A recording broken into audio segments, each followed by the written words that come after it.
Previous च्याप्टरहरुमा हामीले यो माथिको टुलहरु यहाँदेखि पेन टुल भन्दा माथिको टुलहरु सबै कभर गरिसक्यौं र यो च्याप्टरमा चाहिँ हामी यो पेन टुल र पेन टुल पछिको टुलहरु सबै कभर गर्ने कोसिस गर्ने छौं भिडियो लामो भएन भने र किन भन्दाखेरि अब हामी रियल प्रोजेक्ट गर्दै छौं एउटा केही ग्राफिक डिजाइन बनाउँदै छौं यो टुलको इन्ट्रोडक्सन धेरै भयो अब हामी प्रोजेक्ट तिर लागौं र टुलहरु त अब बिस्तारै चलाउँदै गएपछि प्र्याक्टिस हुँदै गएपछि अब जान्ने कुरा हो अब 1-2 मन्थ्समा अलि बढी जान्नु होला 5-6 मन्थ्समा अलि बढी जान्नु होला 1-2 इयर पछि त एकदम एक्सपिरियन्स नै हुन्छ एउटा ट्यालेन्टेड ग्राफिक डिजाइनर नै भइसक्नुहुन्छ तपाईहरु र यो पेन टुल के हो भन्दाखेरि पेन टुल चाहिँ ग्राफिक डिजाइनिङमा धेरै काम आउँछ जस्तै बिजनेस कार्डहरु बनाउँदाखेरि बिजनेस कार्ड अर्थात नेपालमा चाहिँ हामी भिजिटिङ कार्ड भन्छौं बिजनेस कार्ड बनाउँदाखेरि चाहिँ एकदम युजफुल हुन्छ बिजनेस कार्ड बनाउन जान्नु भयो भने बाहिरतिरको प्रोजेक्टहरु पनि लिन सक्नुहुन्छ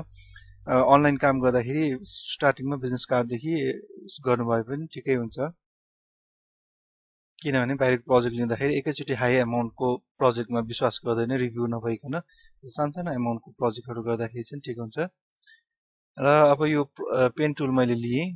पेन टुल लिइसकेपछि यहाँ क्लिक गरे मैले यसरी यहाँ ड्र्याग गर्दै लगे यहाँ छोडे फेरि यहाँबाट यसो ड्र्याग गरे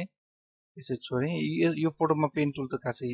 अब त्यति प्रपर नहोला जस्तो देखिन्छ तर अब यो पेन टुल चाहिँ यस्तो कभरहरु बनाउनु पर्यो भने यस्तो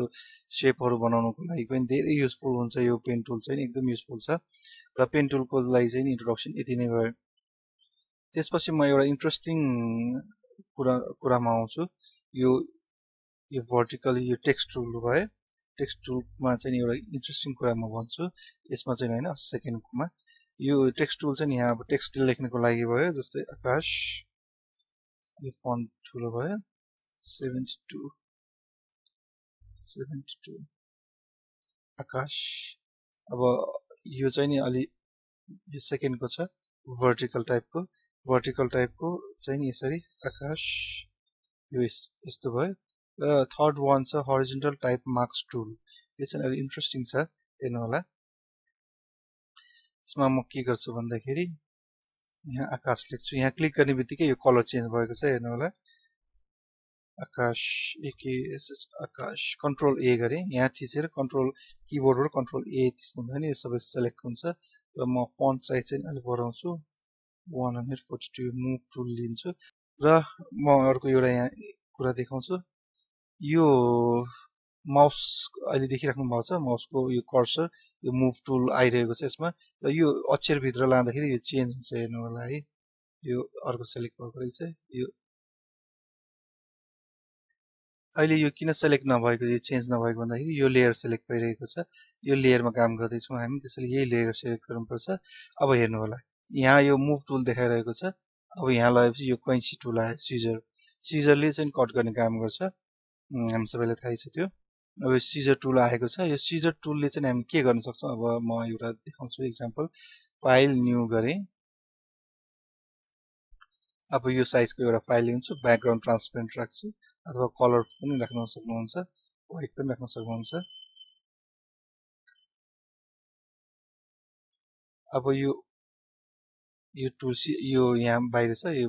बाहिर लगेर मुभ गर्दाखेरि यो मुभ हुँदैन यो भित्र मुभ गरेपछि यो जस्ट कट भएर यो टेक्स्ट यसरी आएको छ अब यसरी यही ग्राफिक डिजाइनहरु यसरी मजाले बनाउन सक्नुहुन्छ जस्तै यसमा अब यो काँचको पनि हुन सक्छ अब डिफरेन्ट टाइपको हुन सक्छ यसरी चाहिँ यो टुलले चाहिँ काम गर्न सक्छौं हामीले यो भर्टिकलको चाहिँ नि अब त्यही हो सिधा खालको यो टेक्स्टको पनि यति नै भयो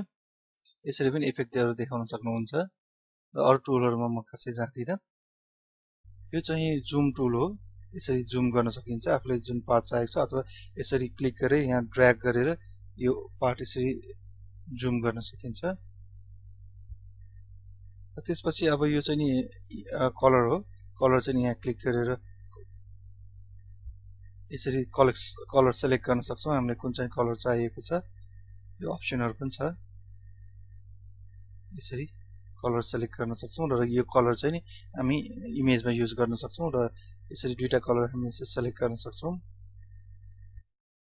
र यो भिडियोमा यति नै नेक्स्ट भिडियोमा हामी रियल प्रोजेक्ट गर्ने छौं Thank you for watching.